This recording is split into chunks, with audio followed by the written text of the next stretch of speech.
Salah seorang pelaku sindikat penjualan organ tubuh menyebut lemahnya sistem imigrasi menjadi celah untuk memberangkatkan korban ke luar negeri. Sementara itu soal oknum Polri yang terlibat, Kapolri berjanji menindak tegas.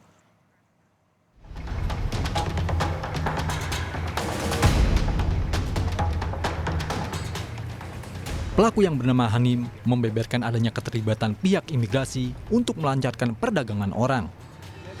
Hanim bilang dirinya menyetor uang di kisaran 3 juta rupiah untuk satu orang korban kepada oknum petugas imigrasi melalui tersangka Septian.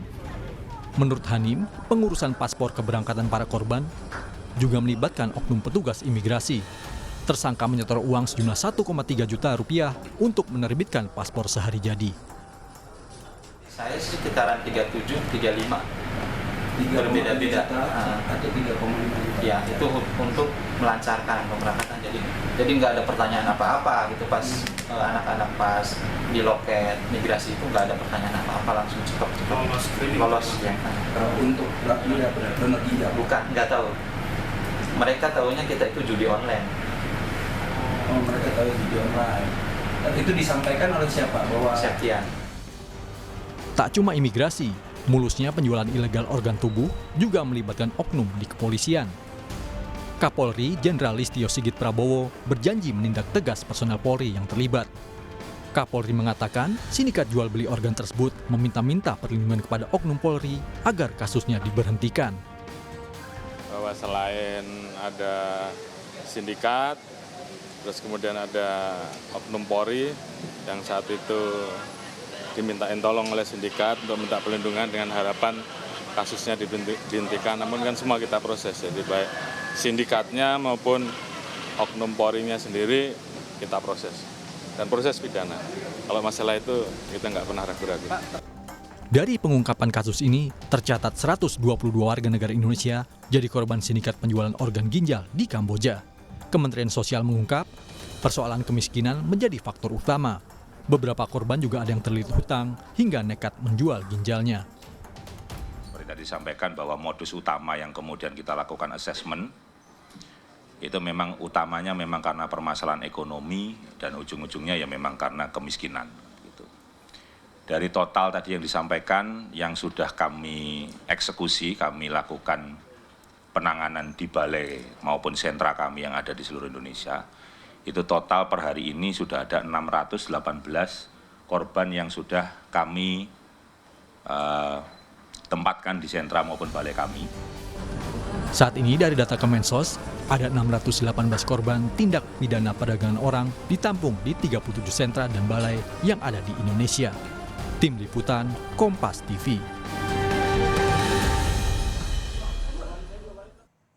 Saudara, melalui sambungan Zoom, kami sudah terhubung dengan Direktur Kriminal Umum Polda Metro Jaya, Komisaris Besar Hengki Haryadi. Selamat siang, Pak Dir. Pak Hengki, salam sehat. Selamat siang Mas. Pak Hengki, sejauh ini sudah berapa orang yang ditangkap? Yang terbaru ada berapa? Yang sudah jadi tersangka berapa dan apa saja peran mereka? Yang pertama untuk tersangka sampai saat ini masih 12 orang tersangka, di mana 10 orang diantaranya ini adalah bagian daripada sindikat yang terdiri atas koordinator secara keseluruhan, ya, baik Kamboja maupun Indonesia. Kemudian pada saat di Kamboja itu ada koordinatornya sendiri, sudah kita tangkap juga yang pada saat itu kita kejar sampai ke Kamboja ya. Kemudian selanjutnya koordinator di Indonesia dan 7 orang ini bawahannya yang bertugas untuk merekrut, mengurus paspor dan lain sebagainya. Pak Hengki, ada dugaan keterlibatan anggota Polri dalam kasus ini. Apa perannya? Nah ini perlu kami sampaikan ya. Yang pertama, anggota Polri ini tidak mengenal sindikat ini. Namun pada saat sindikat ini yang utama koordinator keseluruhan ini, termasuk yang koordinator Indonesia ini panik, dia mencari bantuan dikenalkan oleh seorang supir Grab. Bahwa ada seorang anggota kepolisian yang bisa membantu. Nah fatalnya ini setelah dipertemukan, anggota Polri ini kemudian mengajari untuk membuang HP, mengganti kartu SIM, merusak HP, dan berpindah-pindah tempat yang pada intinya adalah menghindari kejaran petugas. Namun di sini akhirnya kita memang kesulitan, kita tidak bisa mendapatkan berapa data orang yang ke Kamboja saat ini, berapa orang yang masih ada di Kamboja dan lain sebagainya. Namun berdasarkan hasil digital forensik kami kemarin dari HP yang lain, kami pada saat itu ya, kita bisa mendeteksi 14 orang ada di Kamboja, sedang persiapan operasi transplantasi ini. Kemudian kita bekerja sama dengan Dupiter dan Bareksin, kita kejar langsung ke Kamboja. Intinya yang pertama ingin menyelamatkan dulu. Ternyata kita terhambat birokrasi di sana selama 2 minggu, akhirnya tercium oleh sindikat ini, orang-orang ini kemudian kembali melalui Vietnam dan kembali ke Indonesia. Demikian, Mas. Oke, Pak Hengki, penanganan hukumnya ataupun penyelidikan kepada anggota Polri itu tadi sampai mana? Ya, sekarang sudah kita tetapkan tersangka karena secara langsung maupun tidak langsung yang bersangkutan menghalangi Oke. dan juga mengganggu proses penyidikan yang dilakukan oleh Polda Metro Jaya, tim gabungan ya. Oke. Nah, kemudian di lain pihak juga kita amankan seorang oknum imigrasi ya yang menerima sejumlah uang dalam rangka memperlancar keberangkatan mereka. Ini kan kita tekankan ya. Bukan 3.200.000, 3.200.000 sampai dengan 3.500.000 per kepala. Per Jadi orang? kita akan hitung per orang, bukan hanya 3.200.000, 3.200.000 sampai dengan 3.500.000 per kepala yang diberangkatkan. Oleh karenanya kita akan selidiki, karena berdasarkan penyelidikan kami ini ada beberapa tempat favorit mereka untuk berangkat menuju ke Kamboja. Kita akan tuntaskan, termasuk apabila ada keterlibatan aparatur lain, kita akan tindak tegas sesuai dengan perintah daripada Bapak Kapolri. Dan kami harus tekankan di sini, Mas ya, bahwa ini adalah bagian daripada transnational organized crime. Artinya di sini aparatur memiliki otoritas memperlancar atau tidak daripada kejahatan ini. Oleh karenanya klausul itu, pasal itu ada di dalam Undang-Undang TPPO. Nah, oleh karenanya ini spesifikasinya nih. Oleh karenanya sesuai dengan perintah Bapak Kapolri, ya, dan kita akan tindak tegas tanpa terkecuali, tidak boleh ada backing-backingan. Terima kasih. Sudah berapa orang oknum imigrasi yang diproses, Polda? Sementara masih 1 orang, ya. Kemudian saya juga perlu tekankan penyelidikan kami belum selesai. Oke. Karena 122 orang itu hanya dari jaringan satu jaringan ini. Kami masih deteksi ada jaringan yang lain yang juga diberangkatkan oleh ke Kamboja, dan masih kami ke Kamboja, dan kami akan bekerja sama dengan Bareskrim Polri dalam hal ini apabila lokus deliktinya bukan di Polda Metro Jaya. Artinya ini hanya sementara, baru 122 sementara dan tersangka 12 juga masih sementara. Tapi yang jelas di sini kita cukup prihatin ya, karena kasus ini merupakan suatu kejahatan yang sangat merendahkan harkat dan martabat manusia.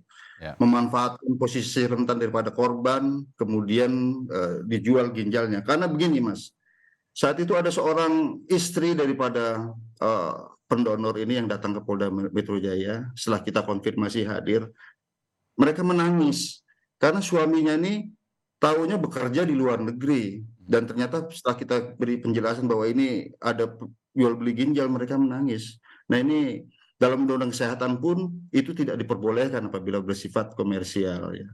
Jadi intinya mereka memang berangkat sana disepsi ya, menyatakan bahwa untuk bekerja di luar negeri. Baik, Pak Dir, ada satu DPO juga yang harus dikejar ini untuk mengungkap ini, yang bernama Miss Huang. Apa yang sudah dilakukan Polda Metro Jaya sejauh ini? Ya, sekali lagi kami sudah membentuk tim gabungan atas saran Bapak Kabareskrim ya, antara Kadif Binter, Bareskrim, dan tim kami. Kita akan berkoordinasi dengan pemerintah Kamboja dalam hal ini ya, terkait dengan DPO ini, karena kita harus dalami betul ini warga negara mana, ya kan? Memang ada dalam azasnya yang pertama harus double criminality, bahwa ini memang tindak pidana baik di negara Indonesia maupun Kamboja. Ya. Kemudian juga tidak ada kewajiban dari warga di sana untuk menyerahkan warga negaranya. Nah, kita harus dalami ini dulu, ini warga negara mana nih Mr. Huang nih. Nanti Hubinter yang akan mendalami bersama tim kami. Mister atau Miss? Miss. Miss Huang, dan ini Mr. Chen. Nah, ini dokternya ini Profesor Chen ini yang kita akan dalami juga. Ya. Artinya termasuk Profesor Chen dan Miss Huang yang saat ini DPO? Ya, artinya kita akan lihat apakah ini warga negara Indonesia, Mas. Oke. Ya. Baik. Tadi karena TKP ada di Kamboja ya, bukan di Indonesia. Ya, Ya. Pak Dir, Anda mengatakan lokus delikti ataupun lokasinya ini yang menjadi halangan. Lalu otoritas di Kamboja menanggapi kasus ini seperti apa? Ya memang kemarin kita mendapatkan kendala di sana, ya birokrasi yang sangat-sangat rumit kita alami, ya. Pada saat itu juga kan tujuan kami awalnya adalah ingin menyelamatkan orang ataupun 14 orang ini yang akan dioperasi transplantasi ginjal itu. Ternyata dengan birokrasi yang sangat ketat ini akhirnya tercium kami ada di sana untuk menjemput ya. Untuk menjemput, akhirnya mereka dilarikan melalui Vietnam kembali lagi ke Indonesia. Yang kedua, harapan kami ada mekanisme P2P untuk menyerahkan tersangka warga negara Indonesia yang ada di sana atas nama L ini agar kita ikut bawa ke Indonesia untuk membongkar jaringan yang lebih luas. Nah, faktanya kita mengalami kendala yang sangat sulit di sana ya. Dan setelah tim kembali ke Indonesia, baru kita kejar tersangka yang di Kamboja kita tangkap di Surabaya. Baik. Terima kasih Dirkrimum Polda Metro Jaya, Kombes Pol Hengki Haryadi. Terima kasih Kombes Hengki. Sama-sama.